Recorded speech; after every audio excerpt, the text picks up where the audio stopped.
We are back for week 4 of August, the 20th to the 27th. We have taken the reins again for the weekly astro forecast. I am Shauna with Smart Astro, and I am here with Christa from Practical Astros. I don't know about you, but we are sweating our heinies off near Chicago lately. It's been Yeah. Yeah, gross. we've had a little bit of reprieve. It's rained a bunch, which sometimes just makes things more mucky.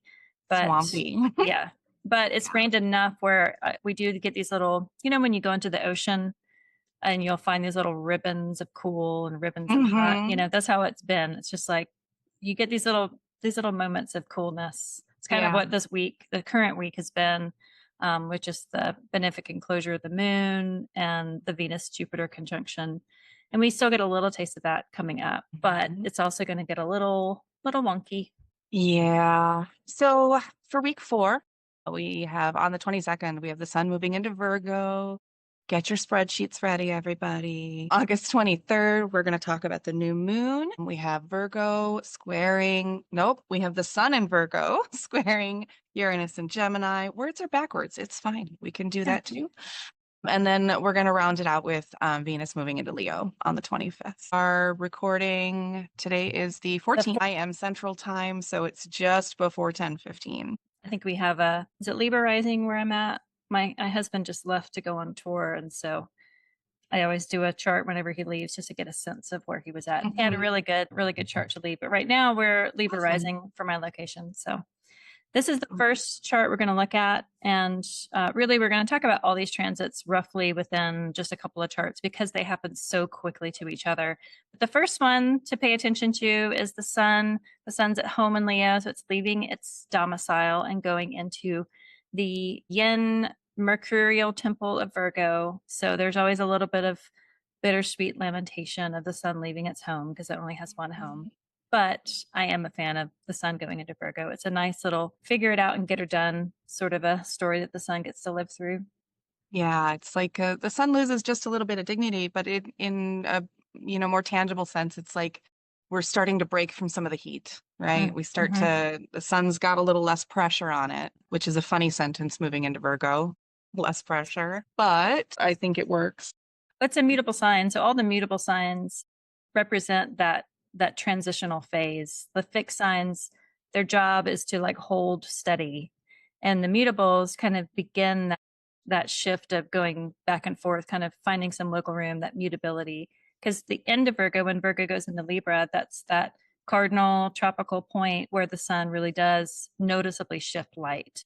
It's the vernal equinox, the fall equinox for the northern hemisphere. So this is kind of the beginning of that shifting season, and Mhm. I'm always a fan of Virgo season because it's like I get to kind of layer up a little bit more. As those Mhm. ribbons of coolness start to come in, and I'm not a fan of wearing shorts. Just personally, I always feel just like a big ass dork wearing shorts. So it's like Same. Yep. I get to just like wear long pants and not burn up. I just really like the Virgo season for that. Just more Scarves. comfortable. Yeah, Yeah. just more comfortable. Yeah. Yeah. Hmm. But before we get to that, that we're still it's still hot where we're at. So there is still some heat for that Virgo sun. What are your keywords just for Virgo in general? Oh, well, you touched on something, and I was thinking like readiness for change. We're at that pivot point where the seasons start to change, or we're just about there. And so, you get to crack the windows, you get to, let the fresh air back in. So with that, you get a little bit of maybe purification. You maybe get to do a little bit of that pre-winter clean down. So, exercise your skills in service a little bit, maybe that kind of thing. And because we're in a feminine sign, we get to feel like we're a little bit more receptive Yeah. again, instead of so much exertion in Leo. Yeah. And also, I think doubled up with the fact that the South node's in Virgo, there is a sense of also surrender, reception, rest. It can be kind of acting as that drain, but there is a real beautiful surrender to the South node. And Mhm. having the eclipses are coming up because the node is in the sign. So that's usually kind of a heads up that eclipse season is coming once the sun gets Mhm. into that same sign. And we will have one on the 7th of September. We're not quite there yet. But yeah, that saying that just letting things fall where they may, let the chips fall where they may, but then also evaluating it and getting rid of it. I love the Virgo season for kind of just that disinfecting of things that have stayed around. Yeah. that you maybe didn't have time for, kids going back to school. So maybe you have a little bit more time when the kids are not at home to do those things. Yeah, Yeah. your dog agrees. Like, oh, I can't wait. I wonder what animals think during Virgo season when like everything starts to kind of change back up again. You know, I have one cat that hates the broom and one cat that now loves the broom. And I always think of the broom with Virgo. The broom is very witchy, very practical. It's earthy. It's made out of tangible materials. So maybe for Virgo season, you should buy yourself a new broom as like a symbol of sweeping out the summer and welcoming in Libra. But we are also going to be dealing with something that we haven't really dealt with before, and that's the big clown of Uranus over there in Gemini. We have had Uranus in Taurus for a couple of years, about 7-8 years. This is the first time that we've had the sun squaring Uranus from Virgo to Gemini. So we are going to talk about that, but we are looking at the chart now of the sun going into Virgo, and then approximately 10 hours later, the moon goes into Virgo, which I think is great. It's also very cute that there's 2 new moons in Virgo, one at 0 degrees and then one at 29 degrees. It's like bookending the cleanliness, the obsessive cleanliness that a new moon in Virgo can often bring.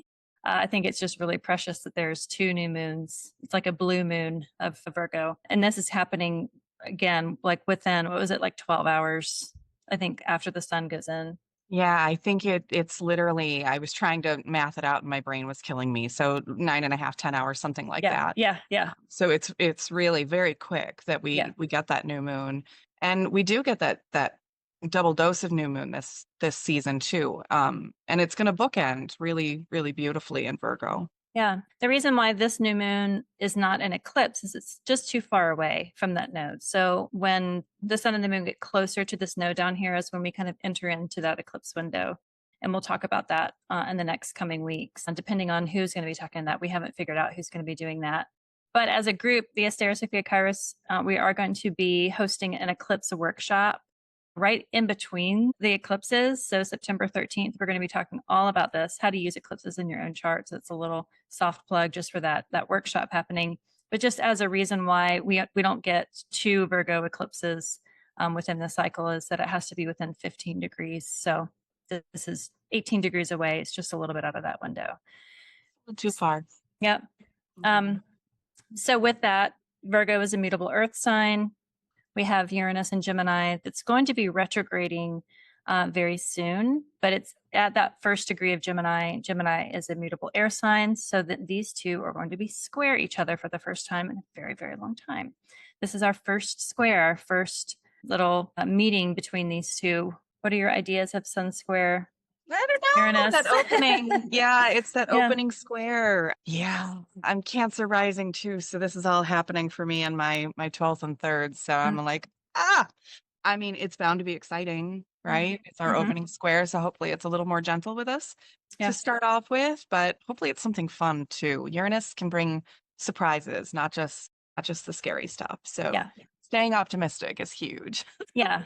I like that they're both happening in Mercury's temple. Mercury is direct. Mercury will be Cazimi the sun fairly soon, but Mercury is out of sight of the sun and the moon because they're in adjacent signs to each other. So Mercury can see Uranus just by whole sign in a sextile, but it can't see the Virgo. So I'm hoping for that the sun and the moon being out of sight of its domicile and exaltation ruler of Mercury are kind of like operating blind, but maybe that's a good sense for a new moon of like, you don't always know, what to plan for in a new moon. And I often get frustrated when a new moon comes where I'm like, I got to figure out like what seed to plant. And often I'm just kind of blank.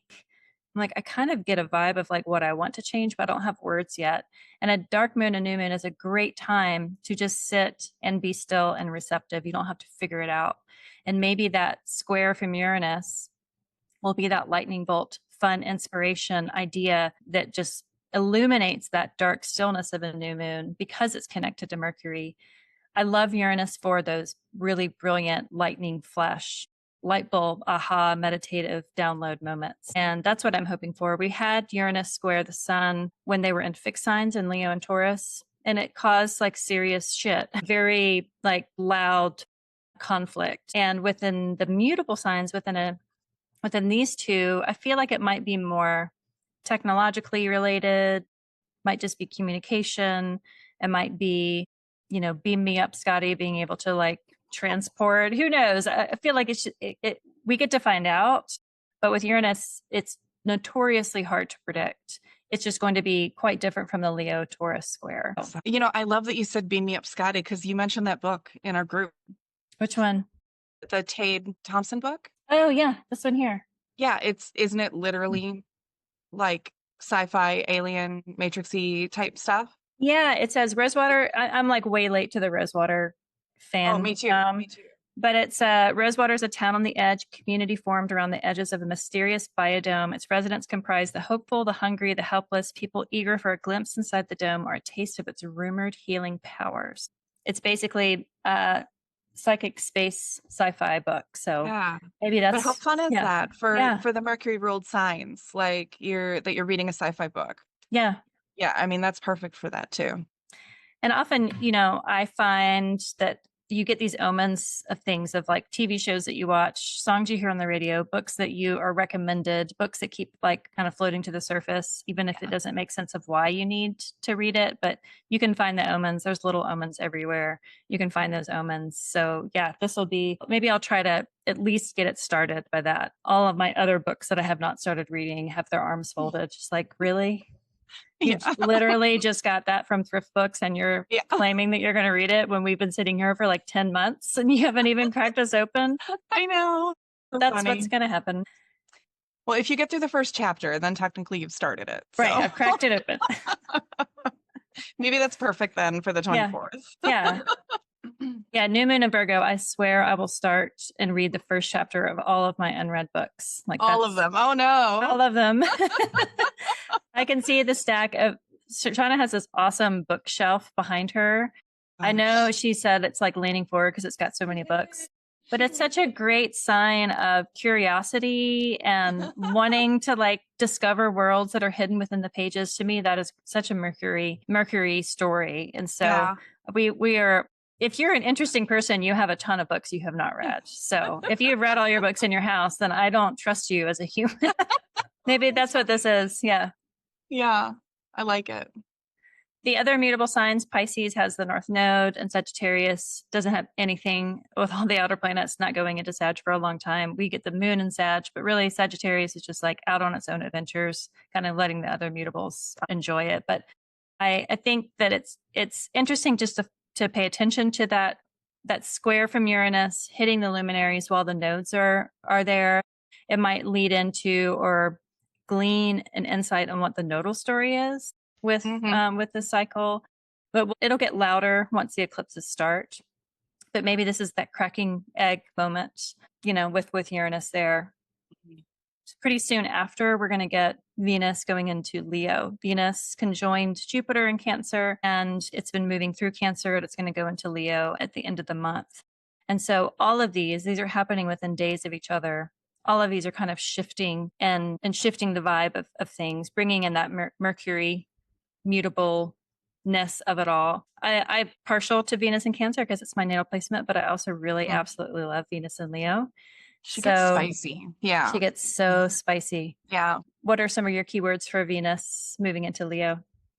Oh, well, that first one, spicy, right? Bold. I mean, Venus, your favorite phrase, right? Venus favors the bold. It makes me think of, in Love It or Hate It, Sex and the City. Carrie Bradshaw's character, right? Like adornment, even if you're just walking down the block. Yeah. That's what it feels like. Frilly skirts just for the hell of it. And, more outgoing, and you don't know a stranger, and laughing as the loudest person in the room. Like that's what Venus in Leo means to me.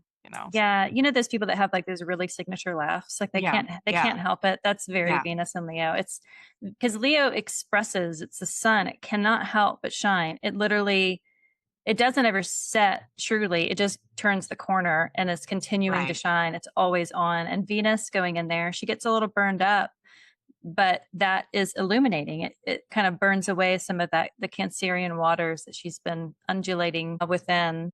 Venus in Leo is an expressive place for beauty. And so you can look at even just the house of Leo for you. For me, it's the 10th house. So just visibility of beauty. And speaking of, I got two little kittens as I'm talking about Leo. The cats show up.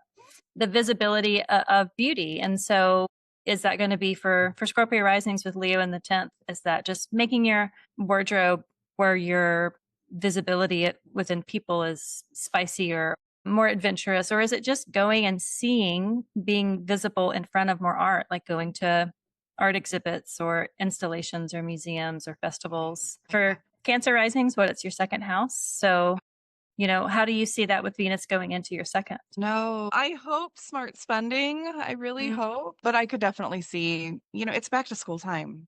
So it's like it's the new outfits. It's it's that kind of thing also. I think mine starts a little bit sooner than yours does. Cam goes back next week, but it's the getting up in the morning and maybe trying new hairstyles, that kind of thing too.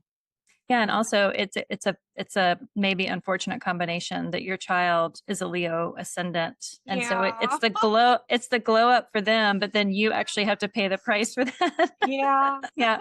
True story. There can definitely be overspending when Venus goes into your second house. I have Sagittarius as my second, and Sagittarius knows no boundaries when it comes to spending money sometimes. So when Venus goes into Sag, it's kind of like it's just MC Hammer story, just like paying for everybody. Yeah. But it's fun. Venus just comes and brings opportunities, and she wants pleasure. In the tarot card, she's the Empress, and there's just fertility around her.